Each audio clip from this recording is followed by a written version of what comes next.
पण या ट्रेनचा लाभ घेणाऱ्या प्रवाशांना रेल्वे स्टेशन काय सुविधा देतंय, काय त्रुटी त्या ठिकाणी जाणवतात हे पाहणं सुद्धा आमचं काम आहे. या दृष्टिकोनातून मी माझं कर्तव्य या ठिकाणी बजावत आहे. मुलीवरती लैंगिक अत्याचार झाला, त्याची केस झाली, आरोपी अटक झाला. मात्र त्यानंतर सुद्धा इथे स्थानिक पोलीस असतील किंवा इथे रेल्वे प्रशासन असतील, हे साधारणपणे प्रवाशांना नीट बोलत सुद्धा नाहीत, नीट व्यवस्थित वागत सुद्धा नाहीत. आणि असा एखादा अधिकारी लोकप्रतिनिधी आला की सगळे त्याच्या मागे फिरतात, सूचना करतात, असं केलं तसं केलं. हे सुधारलं पाहिजे ना, कारण इथे स्थानिक लोकच त्या सगळ्या गोष्टीला पाठिंबा देतात. आणि इथलाच भोंगळ कारभार तुमच्या सगळ्या बोलण्यातून आणि पाहणीतून समोर आला. अक्षरशः इथे भोंगळ कारभार आहे आणि निग्लिजन्स मोठ्या प्रमाणात आढळलेला आहे. मी इन्फॉर्मेशन न देता या ठिकाणी आले, पण त्यांना काहीतरी कुणकुण लागलेली असतात. माझ्या कुठल्याही व्यक्तीकडनं ही लीक झालेली नाहीये, परंतु आमचा इथे वावर दिसल्यानंतर अनेक ठिकाणी टॉयलेट्समध्ये स्वच्छता सुरू झाली. आज टॉयलेट्समध्ये आपण बघतोय महिलांच्या टॉयलेट्समध्ये मी मुद्दाम जाऊन आले, फ्लश चालत नाहीयेत, पाणी त्या ठिकाणी अवेलेबल नाहीये. कशा प्रकारे लोकांना आपण सुविधा देणार? त्यामुळे हा सुरक्षा आणि सुविधा दोन्ही बाबतीतला निग्लिजन्स मोठ्या प्रमाणात आहे आणि मला याचा रिपोर्टिंग वरपर्यंत करावं लागेल. मी स्वतः सुद्धा वेळोवेळी DRMशी बोललेली आहे आणि तरी सुद्धा याच्यामध्ये सुधारणा झालेली नाही. नक्कीच मला त्यांच्याविषयी सुद्धा पत्रव्यवहार करावा लागेल. राज्यातून या ठिकाणी प्रवास येतात पुण्यासारख्या शहरात. जर इथे कोणतीही घटना घडली, अनुचित घटना घडली दुर्दैवानं, त्याची जबाबदारी मग कोण घेणार? जबाबदारी स्थानिक प्रशासनाला घ्यावीच लागेल. आता जो आवर्जून मी उल्लेख केला की दारुडे लोक या ठिकाणी आहेत, ड्रग्ज घेणारे लोक या ठिकाणी आहेत, भिकारी या ठिकाणी झोपलेले आहेत आणि जर कुठली दुर्घटना घडली, एखाद्या महिलेसंदर्भात असेल किंवा अन्य कोणाही संदर्भात असेल, अशी एखादी घटना घडली तर नक्कीच स्थानिक प्रशासन यासाठी जबाबदार आहे. रेल्वे प्रशासन या ठिकाणचं जे स्थानिक आहे त्यांना रिस्पॉन्सिबल ठरलं पाहिजे आणि म्हणूनच त्यांच्याविषयीची लेखी तक्रार मी माननीय रेल्वे मंत्री यांच्याकडे करणार आहे.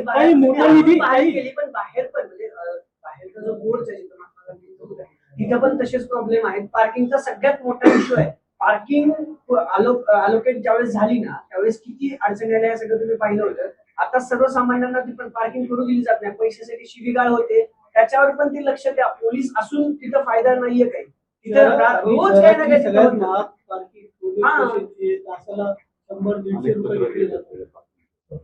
या सगळ्या तक्रारी लेखी स्वरूपात आधीच DRM यांच्याकडे गेलेल्या आहेत. पार्किंगच्या सुविधा असतील. आता इथे TC सुद्धा उपस्थित नव्हता. आम्ही दोन्ही गेटनी एकदा प्रवेश केला.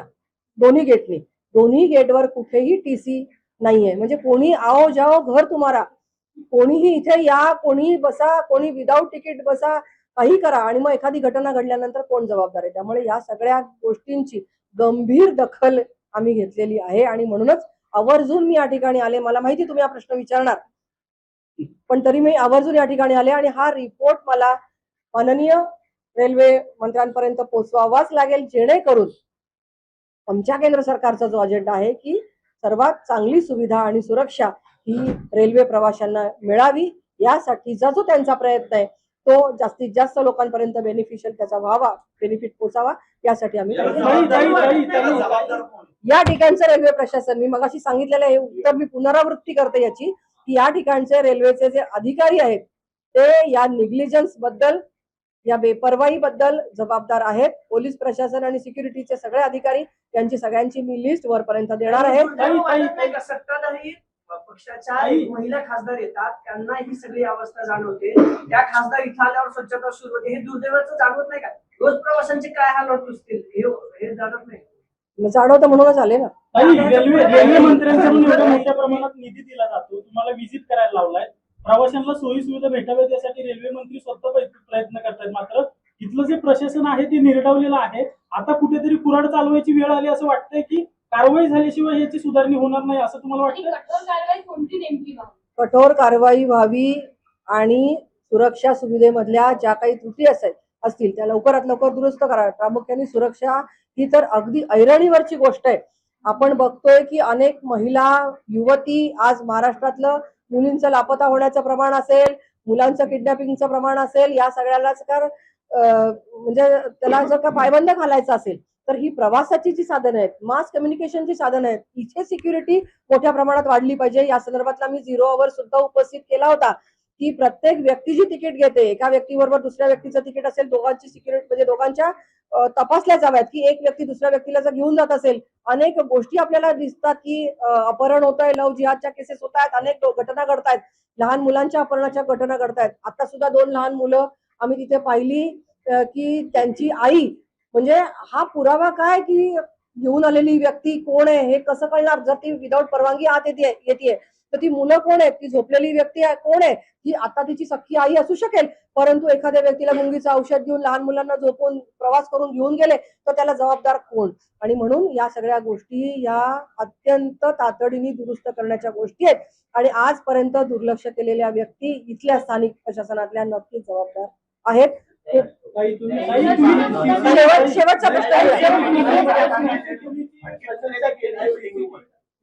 बद्दल तुम्ही प्रशंसा केली, मात्र टीसी रूम मध्ये कुठे सीसीटीव्ही नाही, प्रवाशांचे मोबाईल हिसकवले, त्यांना मारहाण करणे. आता तुमच्या समोर एका मुलांनी तक्रार केली का त्याचा मोबाईल हिसकवला गेला, कशा पद्धतीने बघताय? आम्ही आता त्यांना विचारलं की प्रशासनाच्या ज्या इमारती आहेत त्यामध्ये कॅमेरे का नाहीत? कारण की पर्टिक्युलरली सीसीटीव्ही टीसी जिथे आहे त्यांची जी रूम आहे त्या ठिकाणी आम्ही गेलो होतो तर तिथे सीसीटीव्ही कॅमेरे नाहीत. ज्यांना पकडण्यात आलं होतं अशा काही व्यक्तींचे कॅमेरे मोबाईल हे त्या प्रशासनातल्या काही व्यक्तींनी जप्त केले. मग आतापर्यंत असे किती कॅमेरे जप्त केले? जप्त केलेलं सामान कशा रीतीने रजिस्टर ठेवलं जातं, ते कशा रीतीने मूळ मालकांना परत दिलं जातं, या संदर्भातली कुठली चोख यंत्रणा, ऑल प्रूफ यंत्रणा अस्तित्वात नाही. महत्वाचा प्रश्न असा आहे, एक मिनिट, लाईट कसे केलेत? उघड होऊ शकतं का ड्रग्सचं की याचा जर व्यवस्थित आणि सखोल तपास केला आमच्या पाहणी त्यांची या स्टेशनवरून देवाणघेवाण होण्याची मग तर रॅकेट शक्यता मोठी असू आहे. शकतं का? कारण की आमच्या पाहणीमध्ये आम्ही त्याची ट्रायल पण घेतली. आमच्या पाहणीमध्ये असं निदर्शनास आलंय की ज्या वेळेला सामान आत येतं तेव्हा त्या सामानाचं चेकअप होतं, चेकिंग होतं, परंतु म्हणजे बाहेरून रेल्वे स्टेशनमध्ये येणाऱ्याचं सामानाचं चेकिंग होतंय. मोठं सामान असेल तर, छोट्या सामानाचं होत नाही. छोट्या सामानातून जर का ड्रग्ज आणले तर कसं कळणार? हे एक. दुसरं, रेल्वे मधून उतरणारी व्यक्ती जी रेल्वे स्टेशन मध्ये आत उतरून शहरात शिरेल त्यांचं कुठेही चेकिंग करण्याची व्यवस्था नाही. आउटगेटला चेकिंगची व्यवस्था नाही.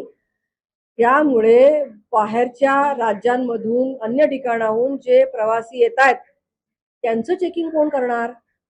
त्यांच्या सामानाचं चेकिंग कोण करणार?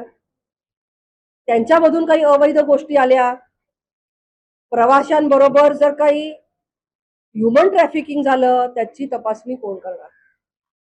इथे सुद्धा मला त्रुटी आढळून आलेली आहे. खरं तर गंभीर आहे. पुण्यासारख्या एवढ्या मोठ्या रेल्वे स्टेशनवर हे सगळं आढळत असेल तर छोट्या रेल्वे स्टेशनचा